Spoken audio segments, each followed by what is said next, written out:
In the Communist Manifesto, in so many words, it says, in order to dismantle the family, we must dismantle God, their God first.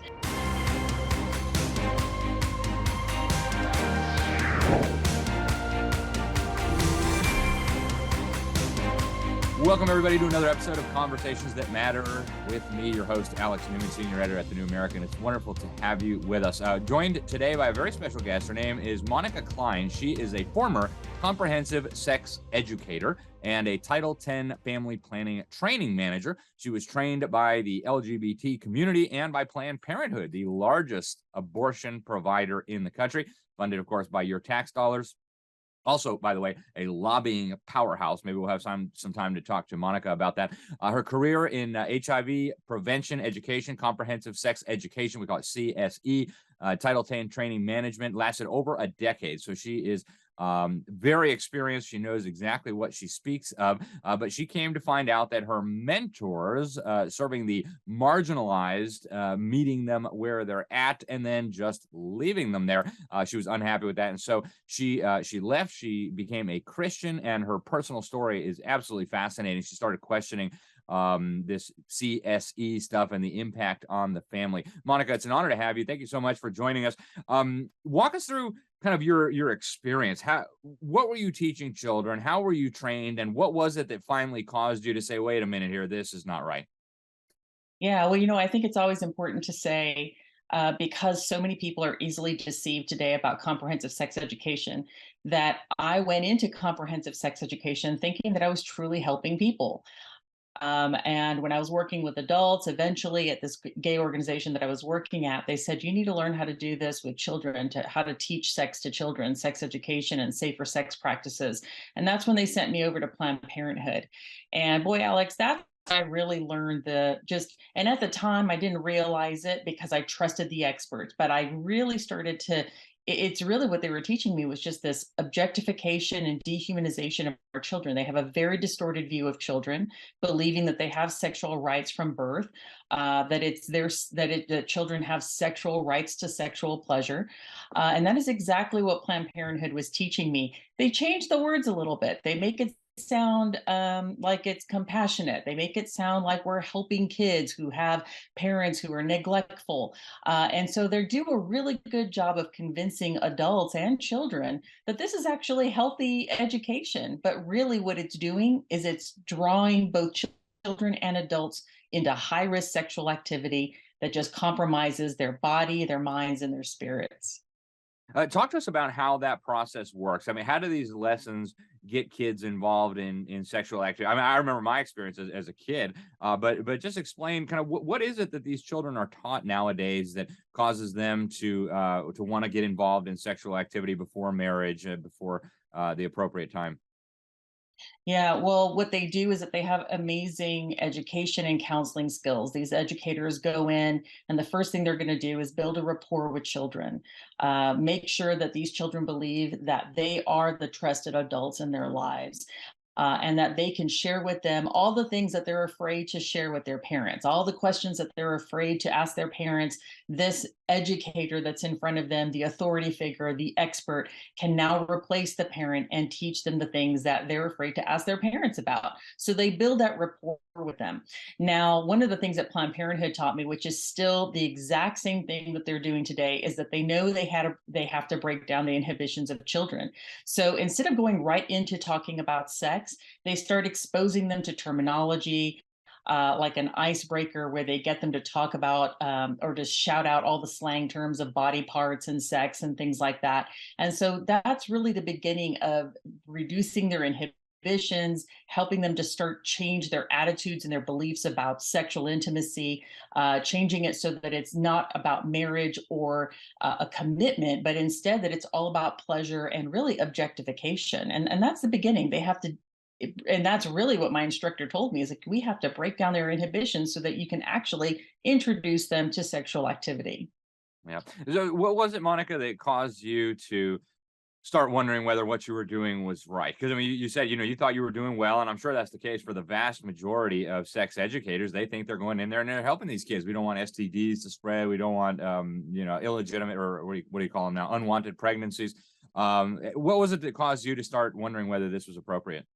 It was several things, but I think some of the most prominent things are just what the teenagers were telling me, kids as young as 13, where really during these activities or during, sex education courses, they were really admitting that they felt that this was the expectation, that they had to be involved in every type of sexual activity.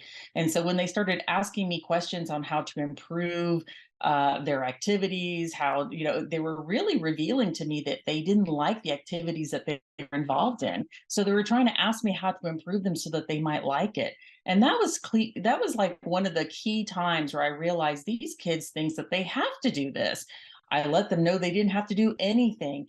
And that, I mean, this one little girl raised her hand and said, "Ma'am, no one's ever told us that. No one has ever told us that we don't have to be sexually active." So that was number one. Number two, it was Planned Parenthood themselves admitting to me that they didn't believe girls who were having sex with adult males were being trafficked or that it was statutory rape. They believed that these girls were consenting to sex with adults and that it was their right to do that. And Planned Parenthood said that they would support them. So they refused to identify victims of human trafficking because they didn't view them that way. And they were going to continue to enable, these adults who were taking advantage of young girls. Yeah, and as I've been reading through Planned Parenthood literature, that theme comes up over and over again. The idea that children have sexual rights and that everybody's bound to respect these sexual rights, and that they get to, as long as they consent, then anything goes. And I mean, by anything, I'm actually talking about adult activities with children. This is, of course, a crime in every one of our states, and yet Planned Parenthood is encouraging this, is legitimizing this. Why isn't anything happening, Monica? Where are law enforcement authorities? Where are sheriff's offices? Where are local prosecutors, state attorneys general investigating these things? That's a really good question, and it still hasn't been answered. I've done these presentations in front of sheriffs in my community. We've had parents calling their local FBI offices in their communities about this kind of sex education in the schools. And their response to us is that there's nothing that they can do. They don't tell us why they can't do anything about it, but they refuse to act. But all the while, we're seeing that various states, especially California, passing these laws to reduce the age of consent so that it becomes easier for adults to have sexual activity with minors. In California, an adult can have even anal sex with a child at the young age of 14 and not be prosecuted and not be added to any kind of registry that they are a pedophile. And we're seeing that this is something that parents need to be looking at in their states, that they're attempting to reduce the age of consent, the age in which a child can consent to sex. This is very, very dangerous. Yeah, it is, and it's coming very, very rapidly. I've seen. I actually a mother in California sent me a video where she confronted an assistant superintendent of curriculum. Why are you teaching my kids pedophilia? Why are you teaching them about adults having sex with kids? Well, it's very important. Different sexual orientations have existed in throughout history. Truly grotesque. Monica, I want to ask. We've only got a couple minutes before the break, but one of the things that I met another sex educator. I was out on a speaking tour, and she a similar experience. She was teaching this stuff. She believed it was good. She became a Christian and realized how horrible it was. She gave me these books. Truly incredible, by Melvin Antchell, doctor. He worked on a commission that the DOJ put together on pornography and obscenity. And one of the things he says is that especially young girls are really, really reluctant. They have kind of a natural inhibition to participate in these types of things. And yet the sex education classes make them feel like it's obligatory. You touched on that a little bit, but go into a little bit more depth. How do they get these young girls to start thinking that they have to basically have sexual activity, sexual encounters with boys before they're married? A lot of it is just the way that education is provided. They were taking me into public schools, or maybe it's a community center, and it's just stated very matter of fact. It's something like, I bet you guys are noticing, boys now, or you're interested in romantic activities now, and you're getting crushes. And so then they just slowly start working that into sexual activity, oral, anal, vaginal. They talk about all of it. They introduce them to every possible form of sexual activity. And this normalizes it for the girls. They start to think, well, I guess this is what's expected. It's no longer about holding hands or going to a movie anymore. Now it's gone to the next level. Yep. And one of the things that Dr. Anshel writes in here is that this is just devastating for children, for little girls, for their whole lives. It's going to affect their marriages, their future families. We're going to go to break in just a moment, folks. And when we get back on the other side, we're going to talk to Monica Cline some more, especially about what is the real agenda. Why are these people so insistent on sexualizing our children in public schools? So stay with us. We'll be right back here on Conversations That Matter with Monica Cline. They say I'm part of a global plan. I don't think so. It's too hot, it's too cold. You know what? The weather changes. Here's the news, Dad. Nope. It's hard to tell what's real and what's fake these days. Ditch the fake news and always get the truth. Go to thenewamerican.com. Monica, I want to ask you about the deeper agenda here. I mean, I think every normal person has kind of a repulsion at the idea of children being sexualized, but what is the motivation, do you think, behind, not the average sex educator, people like you who think they're helping these kids? What is the motivation behind the people at the top, right? The SICUS people, the Alfred Kinseys, the government people that are funding all this? What do they really want? Oh, goodness. You know, as I did my research afterwards, wondering how did this happen? Was I deceived? And what's the end goal? And what I came to realize, actually, I read the Communist Manifesto. And when I read the Communist Manifesto, all of a sudden it all made a lot of sense to me. It's all about ending the privatization of business, the privatization of land ownership or any ownership. And in the end of that, I also realized it was the end of the private family. And in the Communist Manifesto, in so many words, it says, in order to dismantle the family, we must dismantle God, their God first. And so it's really about taking all of that down and dismantling the family. So they are against the traditional family. We saw Black Lives Matters talking about that. They pulled it off their website. Perhaps it's back onto their website. They want to destroy the nuclear family. They want to get rid of biological mom, dad, and children. We know that that's order a family, the husband, the wife, and the children, with the children directly underneath the parents, not over to the side like an arm where the government can intervene. No, they're directly underneath the authority of their parents. But this, whether it's sex education or even our education system today, is all about removing the parent and having the state over the child. And that's what I'm seeing over and over again, not just in sex education, but we can see it social emotional learning. You can see it in the government's plan with the whole school, whole community, whole child initiative, which is really where the school now provides everything for the child, and the parent doesn't need to be a part of that. You go to the CC website and look at that program. They have a virtual school where they have a doctor's office, they have a mental health person, they have a dental office, they have the children's medical records. They're giving them free lunches now. The only thing that's missing, Alex, is a dormitory for the kids. That's the only thing that's missing. They want to diminish, they're demonizing, and they want to diminish the family, dismantling it completely. Yeah, it's so terrifying, Monica, and yet that is exactly what I found in my research as well. Completely independent. I was looking at the old Hungarian Soviet dictatorship and this Georgy Lukács, who was so obsessed with sexualizing the children. And it wasn't just about sexualizing the kids; it was about Marxism. It was about tearing down the old culture, the old values, the old religion, and replacing it with something new by dislodging these children from the authority of their parents. Same thing that was going on in Berlin, 100 years ago. They were talking about this not as just a means to sexualize children, but as a means to dismantle the family. Monica, I also want to talk about the lifelong consequences. These two books here that I read, again, a sex educator in Kansas City gave me these. What's Wrong with Sex Education? And Killers of Children, a psychoanalytic look at sex education. He really makes the case, this doctor here, who again served in a number of federal commissions, very prestigious doctor. He said that these getting children involved in sexual activity early really produces lifelong trauma, lifelong consequences that's going to affect the future marriages of these children, assuming they get married. It's going to affect their relationship with their children, with their future spouse, and that's going to be something that's going to haunt them for the rest of their lives. Talk a little bit about the long-term damage, not just the STDs and the abortions that result from this, but the psychological problems. You know, I can even talk about that personally. When I was teaching this, I was also living the very same philosophy.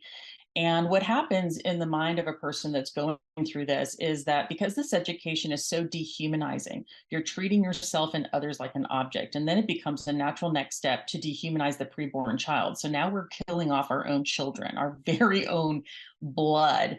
And that is traumatizing.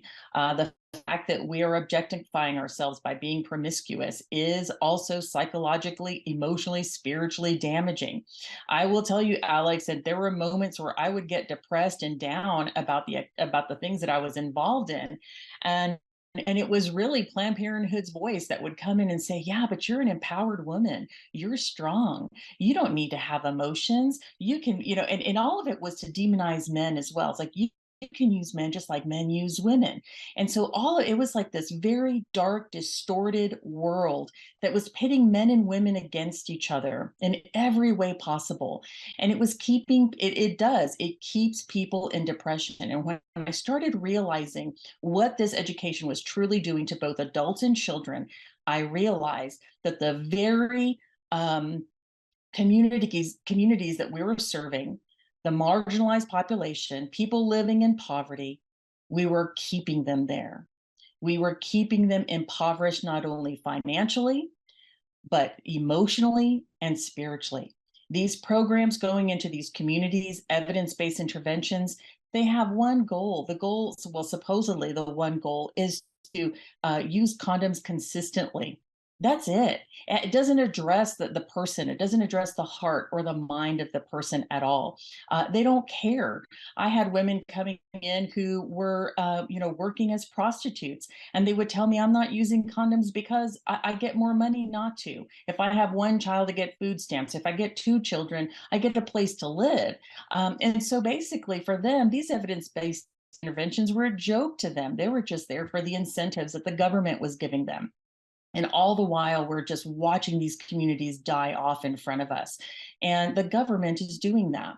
And that was one of the main reasons that I left, is that realization that in a personal story as well, is that these evidence-based interventions meet people where they're at.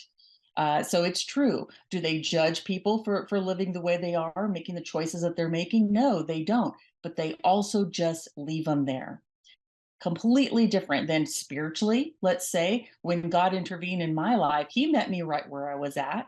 He wasn't treating me terribly. He didn't shame me. He met me where I was at, but he said, I have something better for you. And that's what we need, Alex, not only for our own children, but for our country and even across the globe, because Planned Parenthood is all over with the world, with UNESCO and the World Health Organization. They're spreading this all over the globe, destroying individuals, families, and whole communities everywhere. We need to change this.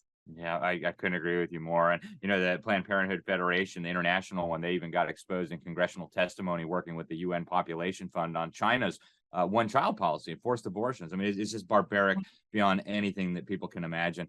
Monica, we're almost out of time. I do want to tell people you have a wonderful podcast. It's the Monica Cline Show. You were also featured recently in a wonderful documentary, The Mind Polluters. I was in that as well. I can't recommend it highly enough. The Washington Compost I saw just attacked us recently for that. So a big badge of honor. Monica, we're down to less than 2 minutes, but I want to ask you a question that I think is the most important of all of these. What do parents do to protect their children from this? And also talk for a minute, you touched on it, but the little girl, the little boy that got sucked into this and started living this lifestyle, how do you come out of that? After you've committed an abortion, you've had sex with a bunch of people, how do you get out of that and get your life back on track?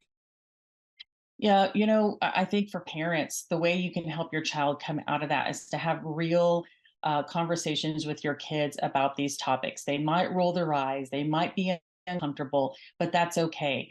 A parent's voice must be stronger in their child's life, no matter what the topic, than the voice of the world.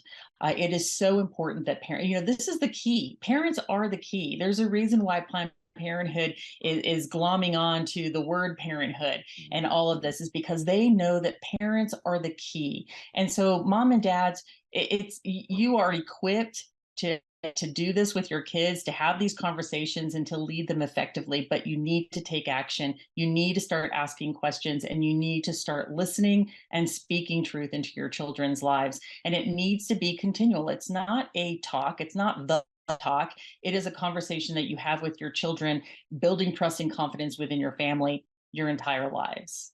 Amen. Monica, what's the best way to follow your work? Obviously, the Monica Cline Show. How can people find that? And then are you on any of the social media things? Can people follow you there?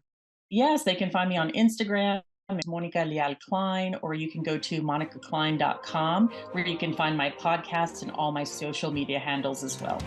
Fantastic. Monica Cline, thank you so much for all that you're doing to expose this horror. Thank you for spending some time with us. We really appreciate it. Folks, that was Monica Cline, former sex educator. Thanks for joining us here on Conversations That Matter. I'm Alex Newman. Until next time, God bless you all.